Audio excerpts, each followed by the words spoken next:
This video came to me about one of my clients who's in his early 40s. He doesn't have a ton of cash in the bank, but he's got a lot in his house, and we're looking to sell the condo and looking to move him over to Southeast Asia. And he's bullish on the idea. He likes the idea.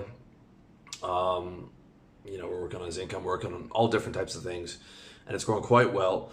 But one of his last kind of fears was what to do about retirement. If he stays in his high tax country, he gets these certain potential benefits when you get older.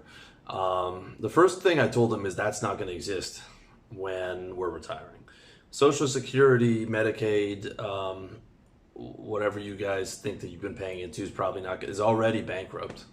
It's not going to exist. It can't exist. And you have no idea. Maybe there'll be some new programs, but you have no idea how much you'll get in those new programs, if you'll get anything. And that's if your country has, been financially successful and avoided wars and stuff in the next 30, 40 years. If you're an American, I don't even know if that's going to be something that you can say. So you're basically saying like, okay, I'm worried about the security that I have because I feel secure if I pay into these 401k and to this, whatever it is that you're paying into. But that's basically based on like a promise from a Western government that's in a lot of debt and running a budget deficit that you're expecting them to repay like in 40 years from now or 50 years from now, depending on how young you are, when like the people who are in power right now probably won't even be alive. I mean, think how little they care about actually repaying that to you right now.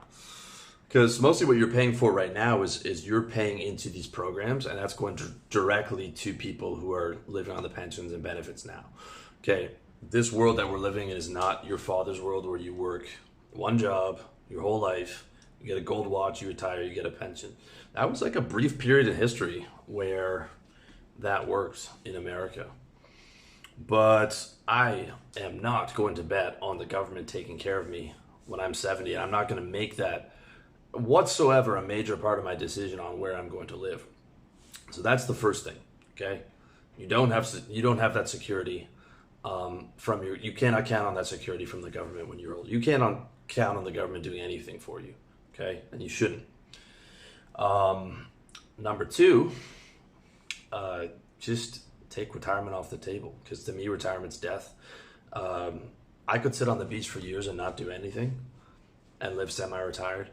I'm bored in about 2 hours on the beach. Okay, I'm going to be working forever, being productive, so that I don't feel like a parasite, so that I feel like I'm contributing and living my mission and fulfilling the potential that God gave me and trying to help people, and just because I enjoy it. So take retirement off the table. Retirement's death.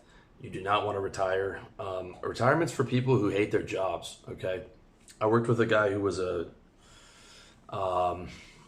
in a public service job. I think he was a fireman, but he transitioned into this, instead of active duty, this other place where they basically just monitored things. And every guy there in his 30s or 40s was talking about retirement and buying a boat and cruising. And like you want to retire when you hate what you're doing. But you don't see guys like Grant Cardone and Warren Buffett trying to retire because they're tap dancing to work because they love what they're doing, because they own a business and it's inspiring and all these different things. So like if you're in a business that you really want to retire from, or a job that you want to retire from, like you're in the wrong vehicle. So just forget about retirement. Okay. Thirdly, it's not even just like not depending on the government, but we don't even know what the currency is going to look like when we retire. Is it going to be crypto? Is it going to be digital yuan? Is it going to be some type of energy credit? Like we move beyond currencies.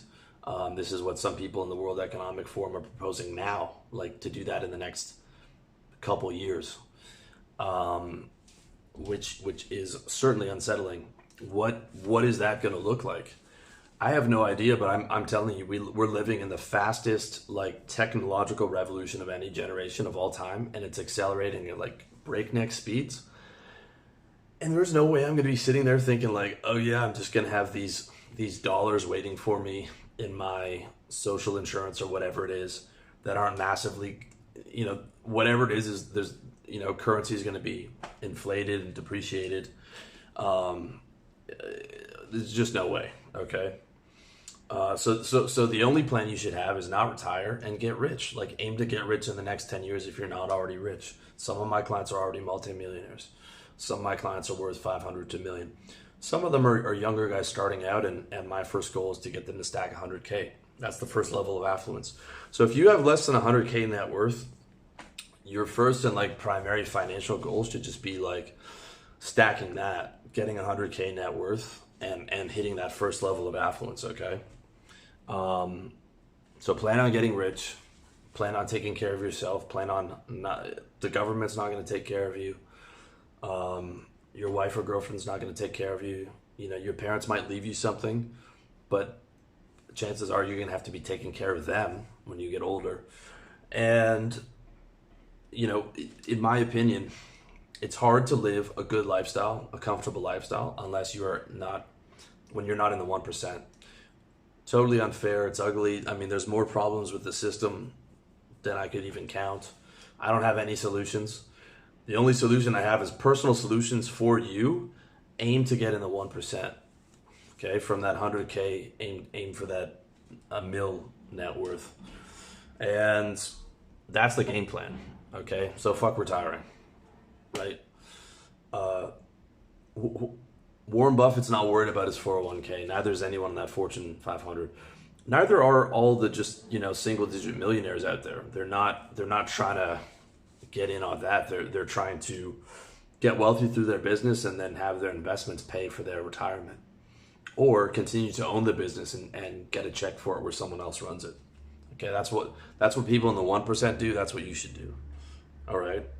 So here's the game plan that I put forth post virus. Okay, post this virus that changed the whole world. It's going to be quite similar to what I've been telling you guys for years. Get that high margin business going. Okay, except now instead of saying like online income's an option, online income is mandatory. If not, your full business should be online. Got to have it.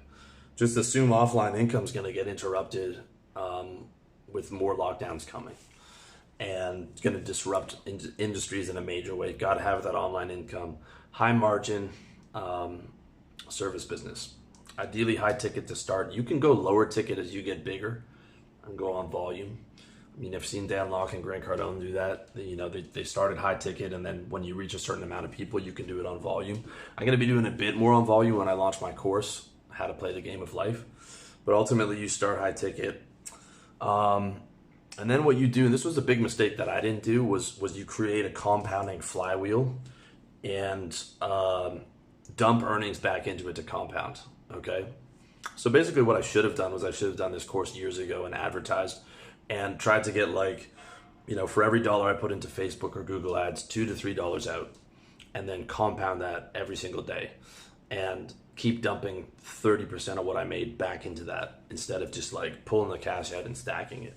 Like, I did well in a lot of ways in high margins. I did well by moving outside of Canada, significantly, reducing my tax bill because being legally a non-resident of Canada, moving to countries where, the cost of living is 20% of what it was before. Savings, I'm pretty good at that, stacking most of my income in savings, but I didn't build that compound interest flywheel within my business. And that was the worst financial mistake I've made in this decade, in my 30s. Dumb. So don't do that, okay? You want to be saving like 20% of your money, and then you want to be putting like 30% or more back into the business, not just into the business in general, but within the business you want to create like a flywheel for that. Like, I could advertise into coaching, but I'm already like near the max of what I want to be dealing with in terms of people. So I need a flywheel that can scale. That's why it's going to be this course and the group coaching. Okay. So you need that. You need to create that flywheel within your business where you can get to 1 to 3x on that, and then just power back that money into the business to compound it. And that's going to murder inflation for you, and appreciation and anything you can get from the markets. We're talking about thousands and thousands of percents return per year on these high margin businesses. And then with your savings, let's say you're saving 20% of what you make. You're aiming for 100 grand or more in runway. And basically that's there for runway to help pad your business, for emergencies, for, buying things. Definitely during this virus, I bet a lot of people wished that they'd saved a lot more money. Okay, that should tell you that you should never be without money that you can access quickly. That does not include your money in a house, okay, because you cannot access that quickly. If there's a lockdown, you are fucked. Okay, if you have $1 million, it doesn't matter.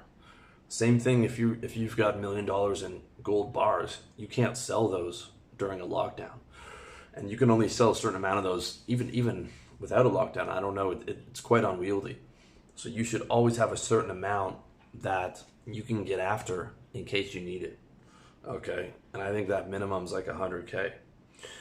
But now the name of the game with savings is sorry, I'm trying to read off my computer here, is wealth protection.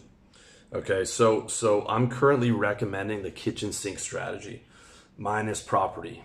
This is post-virus, okay? And I'm saying minus property. I'm gonna get to that at the end of this video.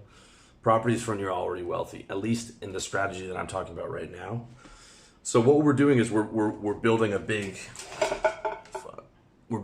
hedge here, okay? And that hedge is about currencies, commodities, and a little bit of crypto. I hate crypto. I hate commodities, and I just hate any type of investment because I don't know where it's going. My business I can calculate with mathematical precision.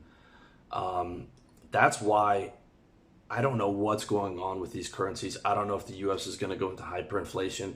I've heard rumors that they're going to release a digital dollar, which is going to be tied to the Federal Reserve. I've heard rumors that China's going to release a digital yuan, which they are going to try and float as a world's reserve currency. There's guys who think we're going back to a gold standard. There's guys who think crypto or one of the coins is going to take over as the primary payment system for the world. I don't think so, because unless the governments who control all the guns approve that, probably not going to happen.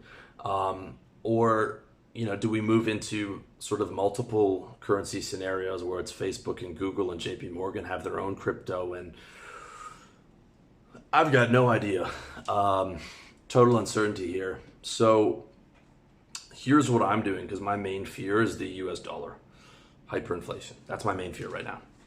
And the chart to watch is the US dollar index chart. That is the US dollar compared to euros, Canadian dollars, Japanese yen, Swedish kroner, and a couple of these other things.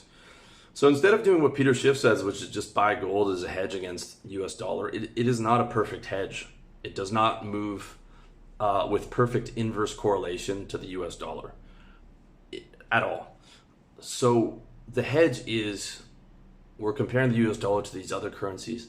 Just buy the other fucking currencies, okay? I'm buying euro, I'm buying British pound, I'm buying yen. I own a lot of Canadian dollars. The bulk of my money's in Canadian dollars because I'm Canadian. I own Georgian lari, I own Thai baht, and all of that money I can spend as well. That's the cool thing about buying currencies. I can spend it, and hopefully I'm building a nice hedge there. I'm considering buying some physical gold. I hate the idea. I might set up something with Europack. I hate the idea of owning something that I can't see or check in online. I might buy digital gold as well on an ETF. I don't know. I'm buying a little bit of Bitcoin every week. I hate Bitcoin. You guys know what I think about crypto. I'm just building a hedge. Okay, I'm just building a hedge, and it's the phrase, throw everything in the kitchen sink at it. So that's what I'm doing.